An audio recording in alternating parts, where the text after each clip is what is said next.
My name is Megan, 32 years old, and until last Thanksgiving, I was the devoted daughter who spent $9,600 annually supporting my unappreciative parents.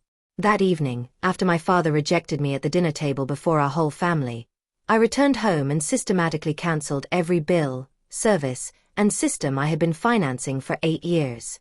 What I never anticipated was the complete mayhem that would ensue by dawn.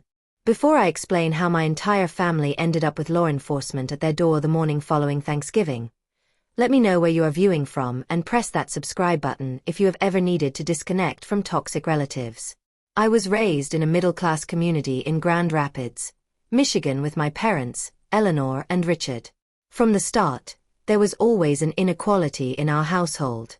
My younger brother, Jason, who is now 27, was the clear favorite. I recognized it early, perhaps around age 7, when he got a brand new bike for earning a C on his report card, while my perfect grades brought me a pat on the head and a reminder to maintain it. This trend persisted throughout our youth. Jason received the larger bedroom, the fresher clothes, and the louder applause at school functions.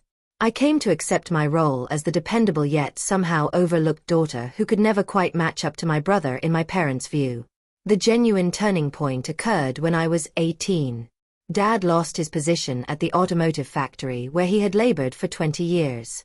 The corporation was reducing staff, and despite his experience, he was among the initial to depart. Mom had always been a part-time receptionist at a neighborhood dental practice, but her earnings were insufficient to maintain our household. Our family finances plummeted. I was about to begin college when this occurred. Unlike Jason, who was still in high school, I had to determine how to fund my education. I obtained student loans, maintained 3 part-time positions, and barely rested for 4 years. I served tables in the morning, worked at the campus library in the afternoon, and performed data entry for my dormitory at night. Meanwhile, Jason continued to obtain whatever financial assistance our parents could provide. When he began college 3 years later, they somehow discovered the money for his tuition, even securing a second mortgage on their home. By some miracle of persistence and enormous amounts of caffeine, I graduated with a degree in computer science. 6 months of intensive job searching later, I secured a position at an expanding tech company in Detroit. By 24, I was making a 6-figure income and finally felt like I could manage financially. That was when my parents began calling more frequently. Initially, it was just to reconnect, but soon the discussions shifted to their accumulating bills, the possibility of foreclosure on their home, and their diminishing retirement funds. I felt remorseful seeing them struggle while I was finally comfortable, so I offered assistance. What started as occasional help quickly evolved into regular financial support. Within a year, I was covering their $800 monthly mortgage, $400 in utilities, and $600 for their vehicle payments. My parents never directly requested that I assume these responsibilities permanently, but there was always a crisis, always a justification why they just needed assistance one more month. Eventually, it became an implied expectation, a duty rather than a choice. Meanwhile, Jason had begun a series of business ventures, none of which ever seemed to succeed. First, it was an online dropshipping business selling imported electronics that collapsed after 6 months. Then came the food truck concept that never actually obtained a truck. Following that, a cryptocurrency investment plan that cost him and our parents nearly $15,000 of their savings. Throughout it all, our parents remained his biggest supporters. Jason just needs one major opportunity, Mom would say. He has such foresight. Dad would proudly inform neighbors about Jason being an entrepreneur while seldom mentioning my stable career that was literally maintaining their power. My best friend Lauren perceived the situation more clearly than I did. We met in college when we were both employed at the campus coffee shop, and she had observed my family dynamic over the years. "They are exploiting you, Megan," she told me during one of our weekly wine evenings at my apartment. "You understand that, right? $9,600 annually you are providing them. And what do you receive in return? Not even gratitude." "They are family," I would respond, the justification sounding weaker each time. "What am I supposed to do? Let them lose their home?" Lauren would shake her head, unconvinced. There is a distinction between helping family and being exploited by them. I knew she was correct, but acknowledging it meant confronting a painful reality about the people who raised me. Instead, I continued paying, continued hoping for appreciation that never materialized. There were instances when their lack of gratitude was impossible to overlook. For Mom's 60th birthday, I invested $2,000 on a weekend getaway for her and Dad to Chicago, complete with theater tickets and reservations at a Michelin-starred restaurant. When they returned, all I heard about was how Jason had phoned her on her birthday and written her the most beautiful card. My gift received only a brief, "We had a pleasant time," before the conversation returned to Jason's latest concept. Then there was Dad's medical crisis last year. He required gallbladder surgery, and I took 2 weeks of unpaid leave to assist at their house. I cooked, cleaned, drove him to follow-up appointments, and managed his medications. By the end of my visit, he was complaining that I had organized his pill organizer incorrectly and told me Jason would have done it better if he wasn't so occupied with his business meetings. Those meetings were actually Jason playing poker with his friends, as I later learned. Most recently, Jason's latest business failure, a subscription box service for pet toys, collapsed after just 3 months. He had persuaded 2 local investors to support him, and they were threatening legal action when the company dissolved. My parents contacted me in a panic, not so subtly suggesting that I could help your brother out of this little predicament. The little predicament would have cost me $12,000, which I refused to provide. This created weeks of cold treatment and guilt trips about family loyalty. Despite all this, I maintained a modest apartment in Detroit, driving a vehicle that was 8 years old and postponing my own dreams of purchasing a house. My living room featured a large glass jar labeled "Emergency Fund" that was exclusively for my parents' unexpected needs. Lauren despised that jar. She called it my guilt jar and suggested I spend the money on therapy instead, to discover why you let them treat you like an ATM with legs. Looking back, I should have heeded her advice sooner. 2 weeks before Thanksgiving, I completed leading a major project at work. Our team had successfully launched a new software platform for a prominent client, and the CEO personally commended us. Beyond the professional recognition, this success came with a substantial holiday bonus. For the first time in years, I felt financially stable enough to consider putting a down payment on a small house in the spring. That same day, Mom called to discuss Thanksgiving arrangements. "We were thinking you could host this year," she said without actually asking if I wanted to. "Our place is getting too crowded and you have that nice apartment." I was surprised since they had complained about my sterile apartment the previous year when I hosted. Mom had spent the entire meal pointing out how my cooking was different from her traditional recipes, while Dad grumbled about my uncomfortable dining chairs. Still, I agreed, hoping that perhaps this year would be different. "Of course, that sounds wonderful," I said, already mentally rearranging my furniture to accommodate everyone. "I will handle everything." The weekend before Thanksgiving, Lauren accompanied me to the grocery store as I shopped for ingredients. I spent nearly $400 on an organic turkey, premium side dish ingredients, 3 different kinds of pie, and several bottles of expensive wine. "Are you certain they will appreciate all this effort?" Lauren asked as I debated between 2 brands of cranberry sauce. "Last year, your mom said your mashed potatoes were too creamy." "This year will be different," I insisted, selecting the more expensive cranberry option. I received that bonus. "We have lots to celebrate." I called Jason to see if he would contribute anything for the meal. "Sorry, sis. Kind of tight on cash right now," he said. I could hear video games blasting in the background. "But I will definitely be there. Starting a new venture soon, got some big investors lined up." "No problem," I replied, adding wine glasses to my shopping cart. "I have got everything covered." 3 days before Thanksgiving, Mom called again. "We have been thinking," she began, which I had learned was rarely a positive sign. "It might be better to have dinner at our place after all. Aunt Barbara mentioned she would like to see the house again. And you know how your father feels about eating away from home on holidays." I looked at my fully stocked refrigerator and the newly purchased autumn-themed table runner. But I already bought everything.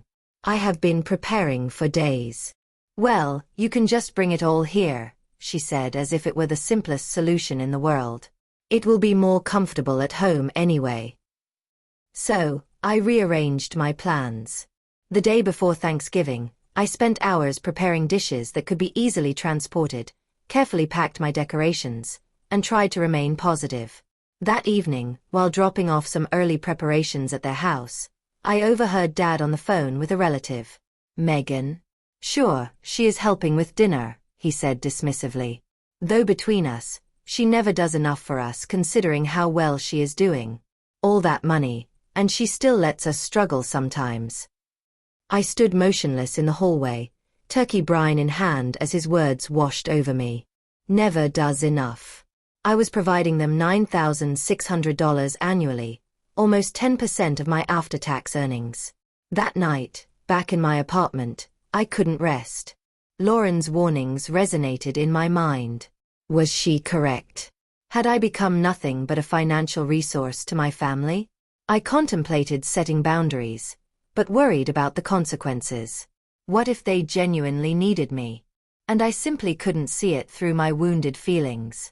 Thanksgiving morning arrived with overcast skies and light snow matching my uncertain disposition.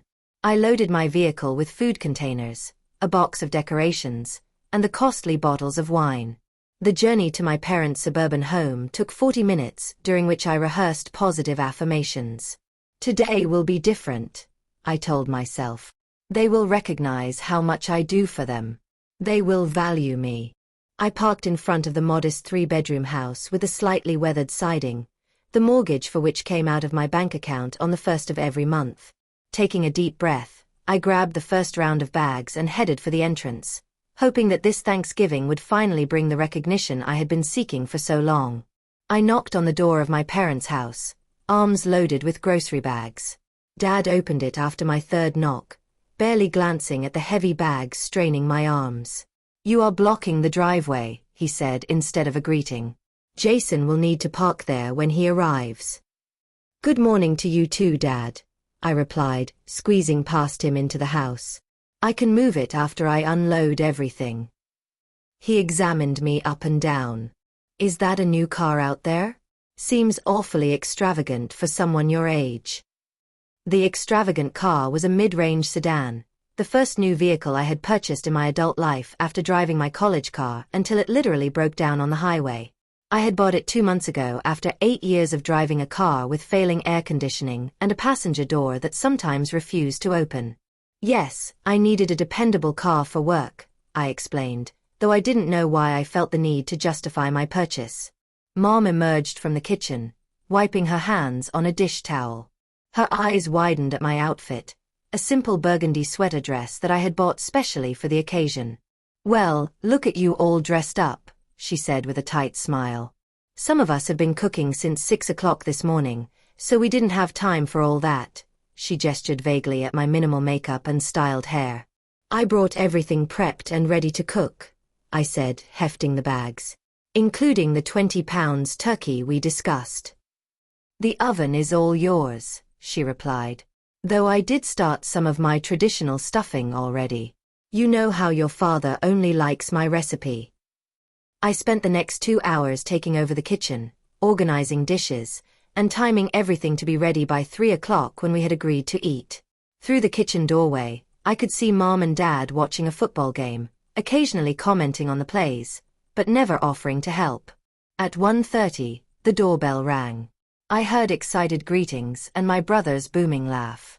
Jason had arrived and from the sounds of it, he was receiving a hero's welcome.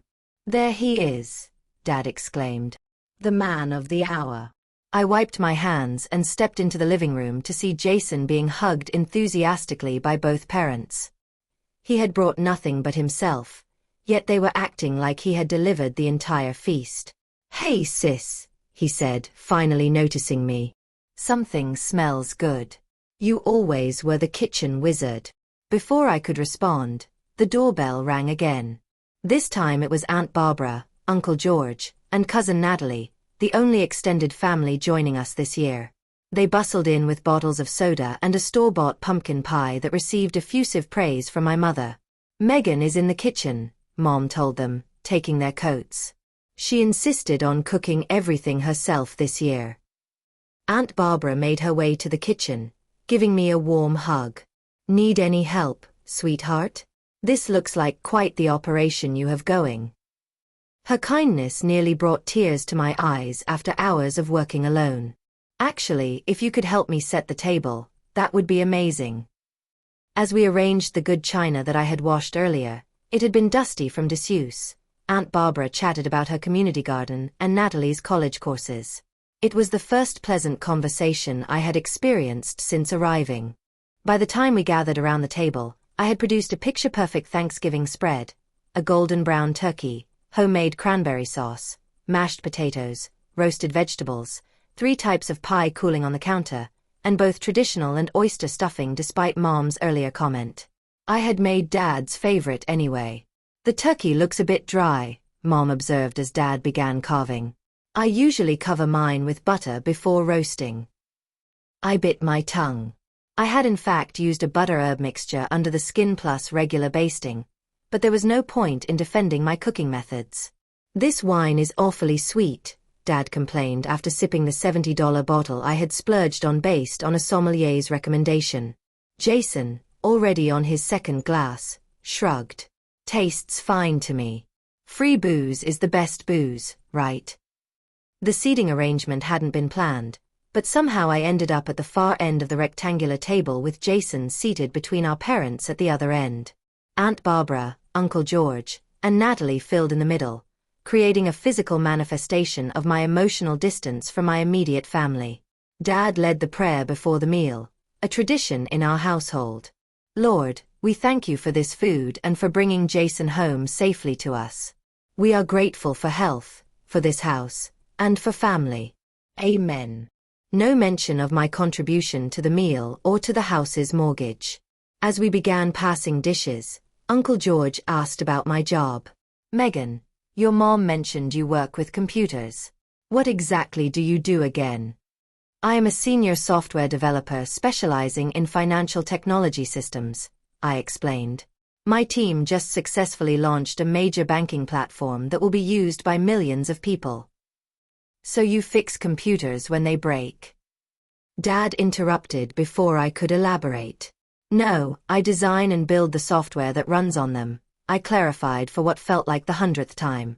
"Actually, I just led a project that earned our company a multi-million-dollar contract. I got a nice bonus for it."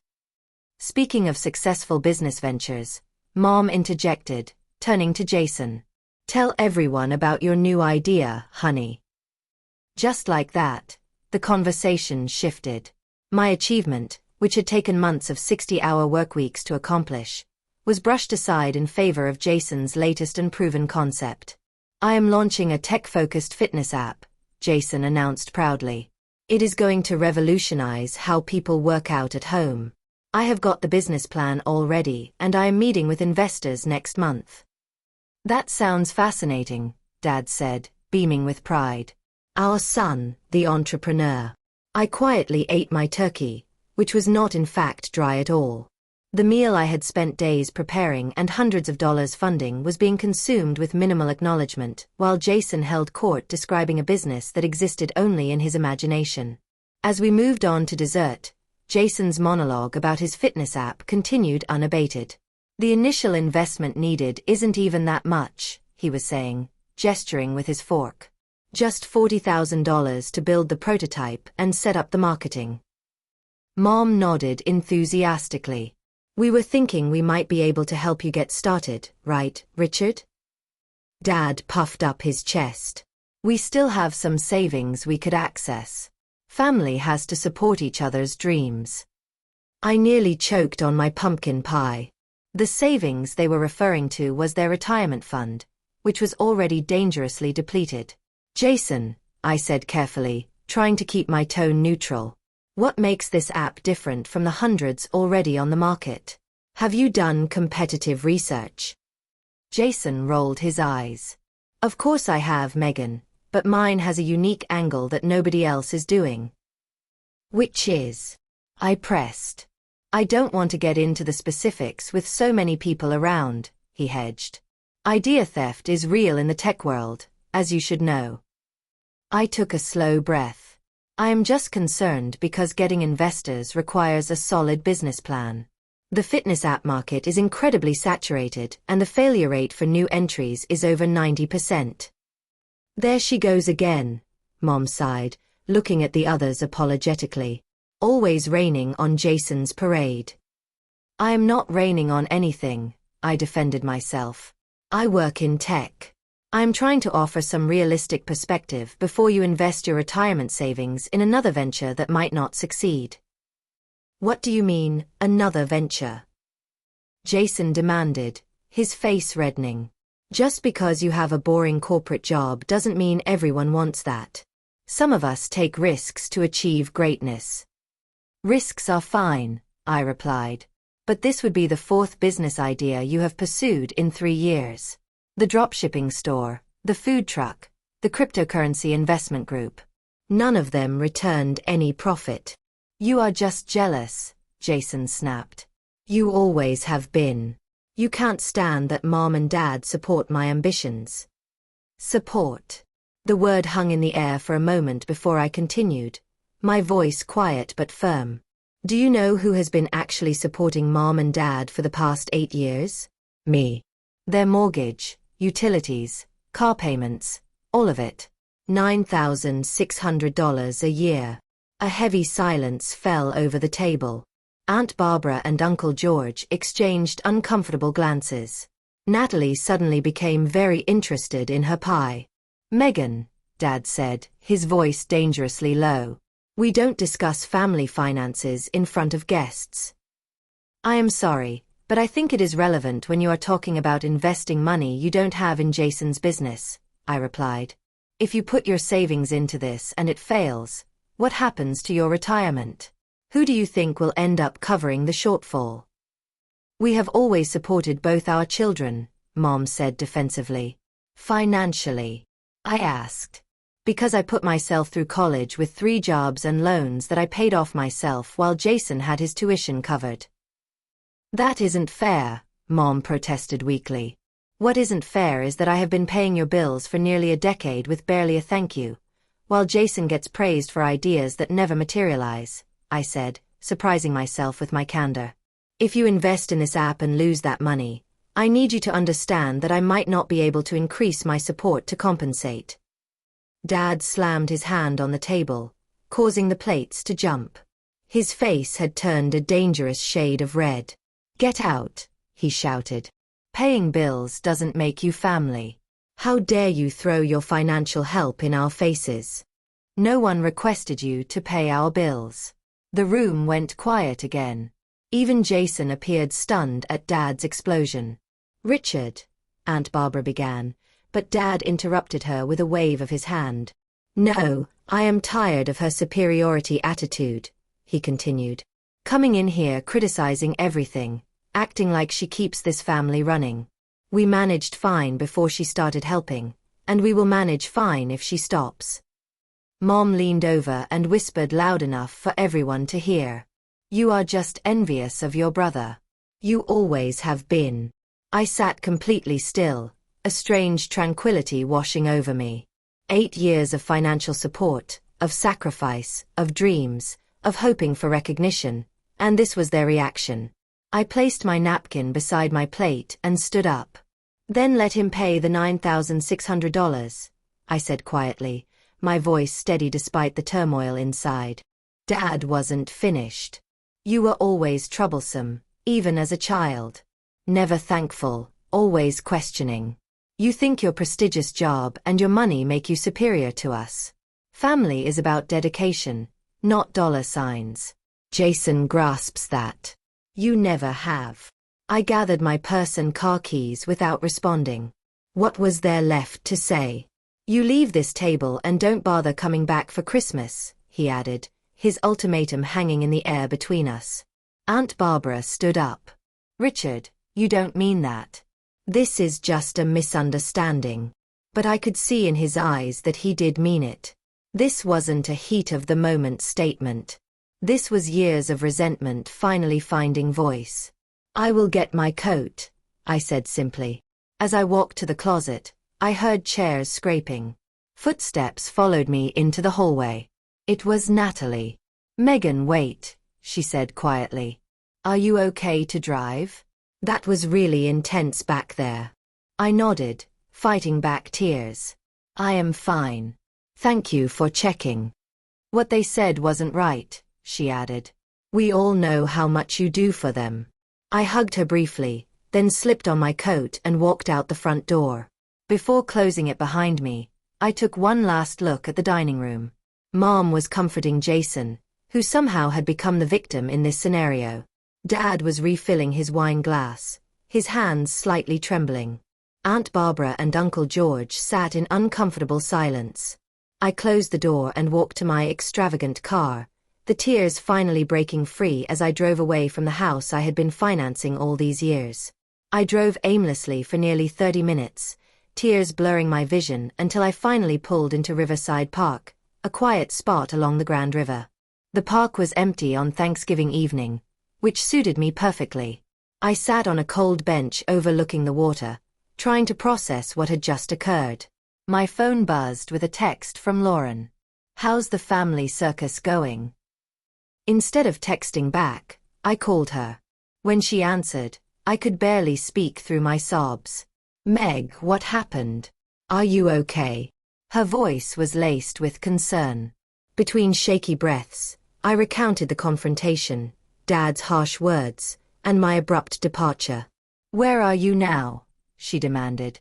"Riverside Park. Stay there. I am coming to get you." 20 minutes. True to her word, Lauren's car pulled up 18 minutes later.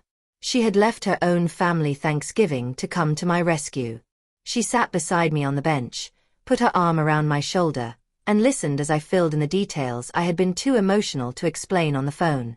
"I am so sorry, Meg," she said when I finished. "But honestly, I am also relieved." Relieved. I wiped my eyes with the tissue she offered. Yes, this needed to happen. They have been exploiting you for years, and you have been allowing them because you keep hoping they will suddenly transform into grateful, loving parents, she squeezed my shoulder. Some parents are just not capable of that. "So, what do I do now?" I asked, feeling lost. "First, we get some coffee and make a plan. Then, you reclaim your power." We drove to a small coffee shop that was open on the holiday. Over steaming mugs, Lauren helped me see the situation clearly. This wasn't just financial exploitation. It was years of emotional abuse. The constant comparison to Jason, the dismissal of my achievements, the expectation of support without gratitude, all of it formed a pattern I had been too close to recognize. "They disowned you tonight," Lauren said bluntly. "After 8 years of you supporting them, I think it is time you took them at their word." By the time I returned to my apartment that evening, a strange sense of calm had replaced my earlier distress. I sat at my desk and opened my laptop, pulling up my financial records and creating a spreadsheet detailing exactly what I had been paying for.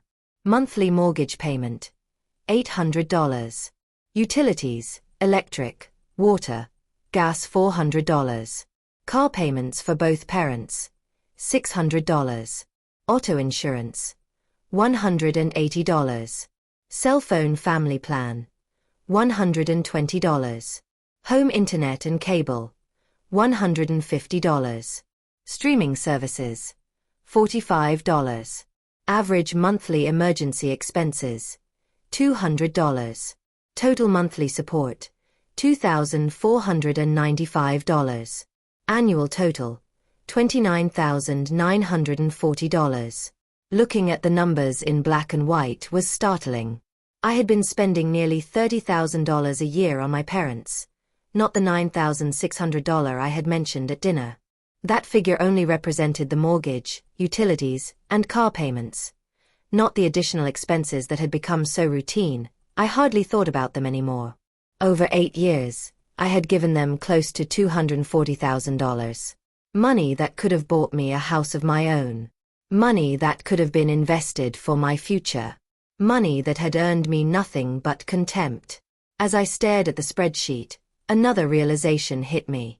Most of their home systems were linked to accounts I had set up and paid for. Their internet service, the streaming platforms they watched every night. Even the smart home security system I had installed last year after a break-in at a neighbor's house. All of it was under my name, paid from my accounts. For a moment, I hesitated. Cutting them off would be a drastic step. But then I remembered Dad's words, paying bills doesn't make you family. And Mom's whispered accusation, you are just envious of your brother. My hands moved decisively across the keyboard as I began systematically canceling payments and closing accounts. First, I removed the automatic payment for next month's mortgage, then the utilities, the car payments, the insurance.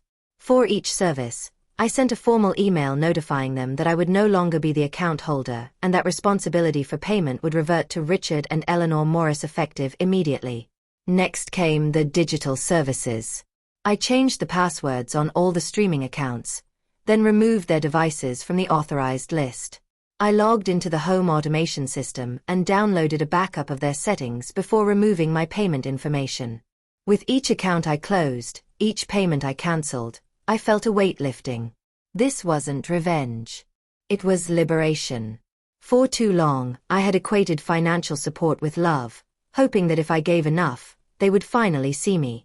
But as Lauren had pointed out, some people are incapable of giving the appreciation and love we deserve, no matter how much we sacrifice.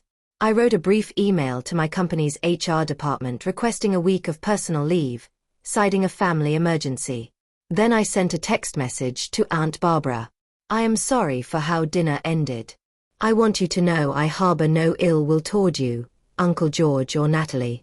What happened tonight was the culmination of years of imbalance in my relationship with my parents.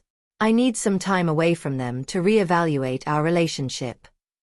By 11:30 that night, I had completed my digital dismantling of the support system I had built for my parents. The final step was the home security and automation system. With a deep breath, I initiated a remote shutdown, knowing it would trigger a system reset and temporarily disable their smart thermostats, lights, and security cameras. I turned off my phone, took the sleeping pill I kept for occasional insomnia, and fell into a dreamless sleep, free for the first time in 8 years from the burden of being my parents' keeper. I woke at 9 the next morning feeling strangely light until the events of the previous day came rushing back. Turning on my phone, I was greeted by a barrage of notifications. 37 missed calls, 52 text messages, and numerous emails, all arriving in the early hours of the morning. The first voicemail I listened to was from Aunt Barbara, timestamped at 7:15 a.m. Megan, call me as soon as you get this. There is a situation at your parents' house. They woke up to find everything shut down and the security alarm going off. They couldn't reset it because the password was changed. Your father called the police claiming there was a home invasion or hacking. They are there now. Please call me back. The next message was from Jason, sent at 7:22 a.m. What the hell did you do? The car got repossessed this morning. I was supposed to drive to an important meeting and now I am stranded at Mom and Dad's house. Fix this now. My mother's voicemails progressed from anger to manipulation. 7:30 a.m. Megan and Morris, you call us back right now and explain what is going on with all our accounts. 8:15 a.m. The mortgage company called. They said the payment was cancelled. Is this some kind of sick joke after last night? 8:45 a.m. Your father is having chest pains from the stress. If anything happens to him, it will be on your conscience. 9 a.m. Please, sweetheart, if we said anything to upset you yesterday, we are sorry. Just call us back. We can't handle all these financial issues at once. My father had left only one message at 8:30 a.m., his voice cold and threatening. Whatever stunt you are pulling, it stops now. I have talked to your cousin Gary, who is a lawyer, and he says what you are doing could constitute elder financial abuse. You have until noon to restore everything, or we are considering legal action. I scrolled through the text messages which told a similar story of panic and disbelief. The mortgage company had sent an automated email about the payment cancellation, which my mother had forwarded to me with multiple exclamation points. The utility company had sent a notice that service would be terminated in 3 days if payment arrangements were not made. Amid the chaos, there was a text from Natalie. Just checking on you. Things are hectic here, but I want you to know I understand why you did what you did. They weren't fair to you yesterday, or from what I can tell for a long time before that. Take care of yourself. Most surprising was a voicemail from Uncle George, who rarely involved himself in family drama. Megan, it is your Uncle George. I just want to say that while your approach has caused quite a commotion, your father and mother were out of line yesterday.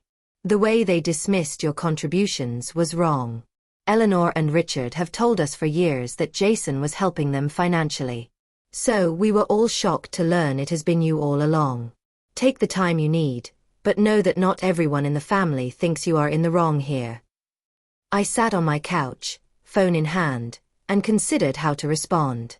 After careful thought, I composed a single email addressed to my parents with Jason, Aunt Barbara, and Uncle George copied. Dear Mom and Dad, last night at Thanksgiving dinner, you made it abundantly clear that my financial contributions to our family do not constitute real family commitment in your eyes. Dad specifically stated, paying bills doesn't make you family, and followed by asking me to leave and not return for Christmas.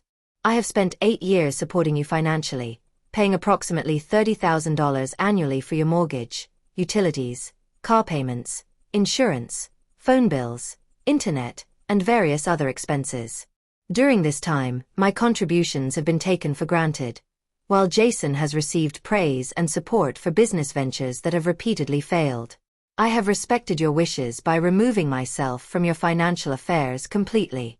The mortgage, utilities, car payments, and all other bills have been returned to your responsibility. All account information has been emailed to you separately, so you can assume payment. Mom, regarding your text about Dad having chest pains, if there is a genuine medical emergency, please call 911, not me. Using health scares as emotional manipulation is not acceptable. Dad, regarding your threat of legal action, there is no legal obligation for an adult child to financially support their parents. All accounts were in my name, and I have the right to discontinue services I was paying for voluntarily. I will be taking time away from family interactions to reassess our relationship. I hope this period will give all of us clarity about what we truly value in our family bonds. Megan. Within minutes of sending the email, my phone rang again. It was my mother. I let it go to voicemail. Megan, please. Her voice trembled. Your father is at the hospital. His blood pressure spiked to dangerous levels this morning. The doctor says it could have caused a stroke. You need to come right away. My heart raced with panic and guilt. Had I actually caused a medical emergency? I was about to grab my car keys when another text came through. This one from Natalie. Just so you know, Uncle Richard is not in the hospital. He and Aunt Eleanor are at their house with the police. They are trying to claim that you hacked their systems or something. Thought you should know in case they are telling you otherwise. The manipulation was breathtaking in its brazenness. I texted Natalie back a quick thank you for the truth, then checked my home security app. I still had remote access to the cameras I had installed at my parents' house. The most recent footage showed police officers in the living room while my father gestured wildly, looking perfectly healthy if extremely agitated. Throughout the day, the messages continued. Jason sent a particularly venomous text around noon. You have destroyed this family with your selfishness. Mom and Dad gave everything to raise us, and this is how you repay them? By humiliating them in front of the police and leaving them without basic necessities. Fix what you broke, Megan. This is your mess. I typed and deleted several responses before settling on a single-word reply. No.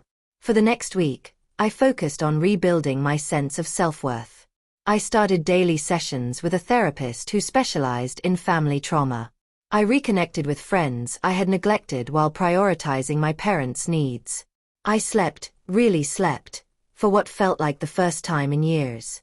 The barrage of messages from my parents gradually slowed as they realized I was serious about maintaining my boundaries. Aunt Barbara reported that they had been forced to dip into their savings to reinstate their utilities and make a mortgage payment. Jason had moved back home temporarily to help them through this difficult time, which apparently involved eating their food and using their Wi-Fi, but not contributing financially. The most surprising development came from my extended family. Uncle George called to invite me to Sunday dinner at their house, explicitly stating that my parents would not be present. Natalie sent regular check-in texts that never pressured me to reconcile, but offered genuine support. Even my mother's sister, Aunt Diane, who had not been at Thanksgiving, reached out to say she had always seen how unfairly I was treated in the family. As the days passed, my parents attempted new strategies. Mom sent an email with the subject line, "Family Emergency Meeting," announcing that they were hosting Christmas at their house and expected the entire family to attend and put this unfortunate Thanksgiving incident behind us. The email made no acknowledgement of their role in the conflict, no apology for their words or actions, just an expectation that I would return to the fold as if nothing had happened. Jason made one final attempt at guilting me into resuming financial support. His text read, "Mom and Dad might lose the house by January if you don't help. Is that what you want? To see your own parents homeless because of your pride? This is on you, Megan. All of it."